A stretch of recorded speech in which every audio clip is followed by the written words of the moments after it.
We have these, followers. The 85% are the followers. The 10% are the celebrities or the people who influence those followers. And then we have the 5% who are the observers or the free thinkers, The rebels. right? Who are here to lead the few of the sheep, and even some of the celebrities. What does she call them exactly? The 10%. She said 85% are followers, 10% are.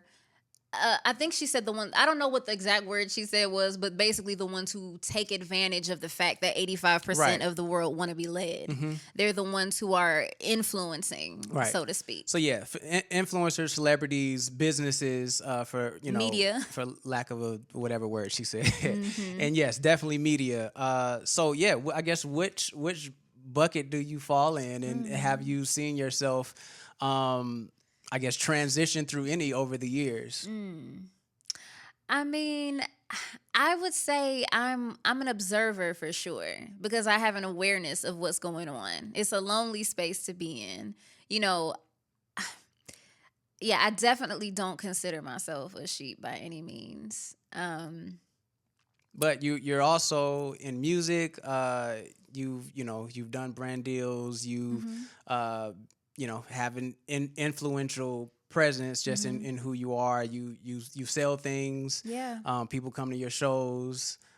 So Yeah, yeah. and I mean, I guess I'm still a businesswoman, so I do understand that I have influence, and I understand with that influence comes power and the ability to not necessarily manipulate, but to influence people to buy things. But for me, and like I've always said, I take that responsibility very seriously, and because I'm an independent artist, I don't have to answer to the super PACs of the music industry, right? Like, no one is funding my voice, my platform, to where I'm obligated. And I think that's the difference. Yep. And I think that's a different percentage of people who have an understanding of how this world works, but they're not getting funded by those people. So I wouldn't even say that 10% are influencers. That 10% is the powers that be who are manipulating the 85%.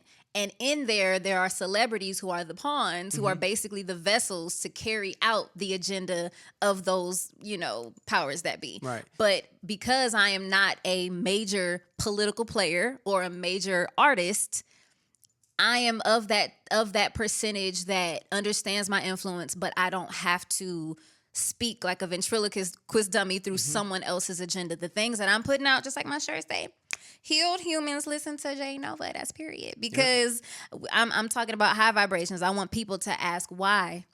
I want people to question the status quo. I want people to get therapy. I want people to find healing. I don't want people to just drink pop all day and eat bullshit and smoke cigarettes and be addicted to low vibrational things. Like, that's not my thing. And I can honestly say, in the beginning of my career, when brand deals started to become a thing, I'm like, oh, okay, cool, yeah, sure, I'll sell this liquor, I'll sell this thing, just thinking like this is what you do, and kind of fell into it a little bit. But then I know like over the past couple years, shoot, I turned down what, $12,000 because they wanted me to promote this film that had just a disgusting storyline. We don't even got to get into it. It was something very disgusting and inappropriate, and they offered me $12,000 to promote it, and I didn't do it. I would not do it. I will not. I no longer will allow the powers that be or the need for greed to make me poison the people. Yeah. I won't do it. Yeah, and I mean that's what selling out is when your values are now less than the money that you're getting. Like the money has more power and value than your morals.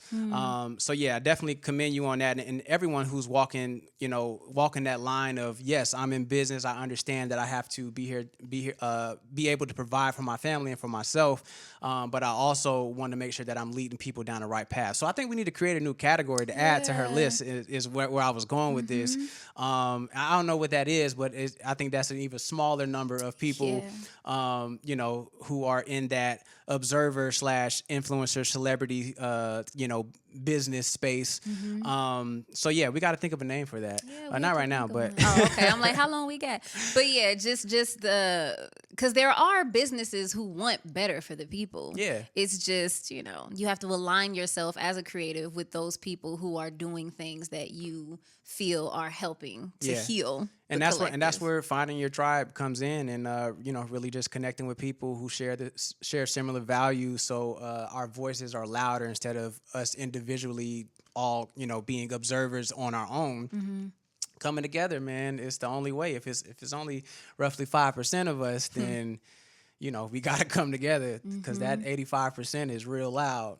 Well, the 85% isn't very loud, honestly. I'm saying yes, they are. They're loud because they're not in what because they speak against the observers, because that's the whole thing, is you're influencing them. The 10% has influenced them to do only certain things and only want certain foods and only certain programming, and even getting into the next thing I want to talk about is like, who are you to tell me this? Like, I don't know you. I don't know your name. I don't see you on Billboard. I'm not hearing you on the radio every day. I'm not seeing your movie in the theaters.